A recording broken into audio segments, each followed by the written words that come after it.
Exam दिया है और फिर अभी यूपीएससी का, दोनों काफ़ी टफ एग्ज़ाम्स माने हैं। यूपीएससी का ज़्यादा टफ बोल सकते हैं क्योंकि ये मल्टीपल स्टेजेस में होता है। आपको एक एग्ज़ाम सिर्फ नहीं देना है, आपको through out the year exams देने हैं और आपको यूजुअली 1 साल से ज़्यादा की प्रिपरेशन लगती है। तो आप कंसिस्टेंट रहें, डिसिप्लिन रहें और पॉजिटिविटी मेंटेन रखें, तो आप किसी भी एग्ज़ाम क्वालिफाई करने में सकते हैं। मेरे माता पिता, भाई बहन के अलावा एक इंसान है जिन्हें मैं खासकर थैंक यू बोलना चाहूँगी, वो मेरे छोटे मामा कमल किशोर हैं। उन्होंने हमेशा से मुझे बहुत सपोर्ट किया है और वो हमेशा से उनका मेरे में फेथ रहा है कि तुम कर लोगे। नमस्कार, मैं श्वेता और आप देख रहे हैं न्यूज़ फॉर नेशन। बीते दिन यूपीएससी के रिजल्ट जारी कर दिए गए और वहीं आपको बता दें कि औरंगाबाद की एक बेटी ने यूपीएससी में परचम लहराया है।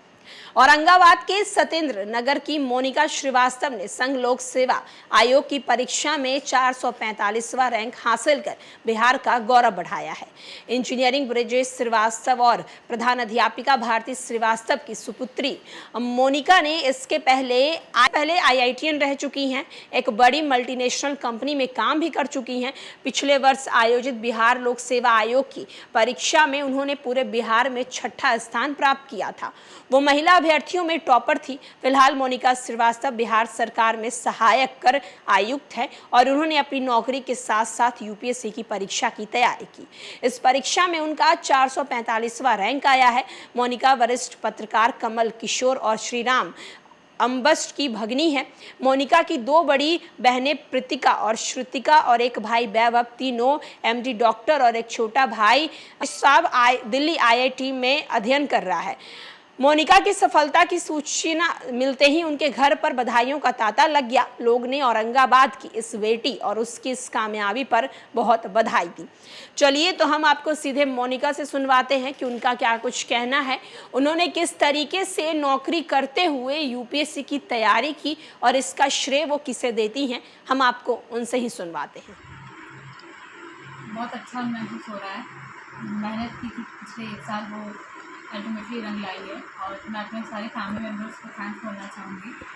उनका सपोर्ट नहीं होता तो ये पॉसिबल नहीं होता।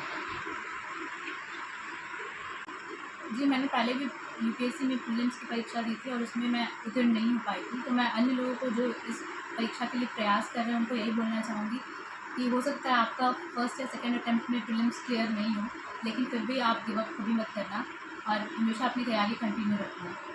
बस यही कहना चाहूँगी। जी, अभी तो जो रैंक आई है उसको लेकर मैं संतुष्ट हूँ, लेकिन आगे शायद हो सकता है रैंक इम्प्रूवमेंट के लिए काफ़ी लोग देते हैं एग्ज़ाम, तो मैं 1 या 2 प्रयास और देते रहूँगी। जी, बिल्कुल, ये बहुत टफ एग्ज़ामिनेशन है। मैंने पहले आईआईटी का भी एग्ज़ाम दिया है और फिर अभी यूपीएससी का, दोनों काफ़ी टफ एग्ज़ाम्स माने हैं। यूपीएससी का ज़्यादा टफ बोल सकते हैं क्योंकि ये मल्टीपल स्टेजेस में होता है।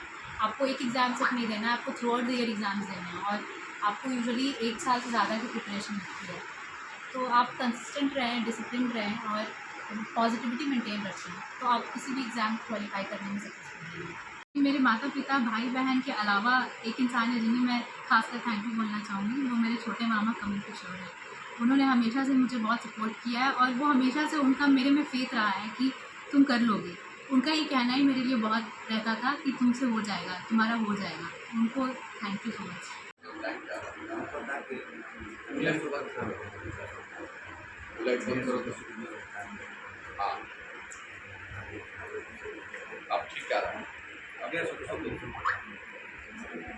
मैंने 2016 में आईआईटी से ग्रेजुएशन किया था और उसके बाद मैंने एक प्राइवेट कंपनी में जॉब की है 6 साल।